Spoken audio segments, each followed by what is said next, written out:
نو کومه یوه ډېره بهترینه ده که سړی وایي زه بهترینه قرباني کوم دا کومه یوه ده؟ یو قول د جمهور علماو دی چې ابو حنیفه رحمه الله دی، امام شافعي دی، امام احمد دی، لجنة الدائمه د سعودي علام دا قول دی، شیخ ابن عثیمین رحمه الله هم دا قول دی.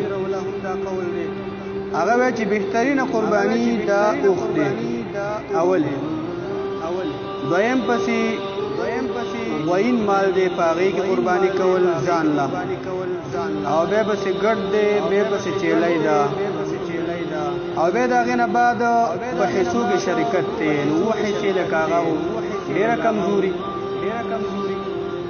نو څومره چې لکه حصې کمې وي داسې پسې ورځه، نو دا به بهترین دی.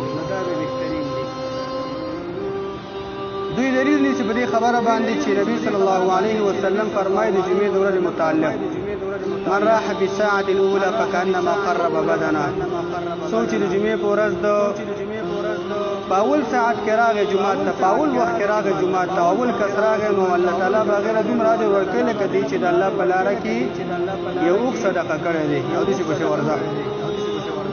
بله خبره دا چې اوښ کې غوښه ډېره او ګرانې مې قیمت هم ډېرې، نو دوی دې ته کتلي دي. بل قول د امام مالک دی، امام مالک رحمه الله فرمایي بهترینه اضحیه او قرباني چې دا ګډ دی، ګډ بهترین دی، ځکه چې نبی صلی الله علیه وسلم هغې همیشه قرباني په دوه ګډانو باندې کړې ده. د الله پیغمبر هغې قرباني په ګډ باندې کړې ده، په دوه ګډانو باندې کړې ده چې هلته زموږ روایت مخکې تېر شو. نبی صلی الله علیه وسلم په مدینه کې 10 کاله پاتې شو، ژوند یې وکړو، او هر کال هغې دغه شان ته ګډ باندې قرباني کړې ده. د الله پیغمبر قرباني نه ده پرېښې.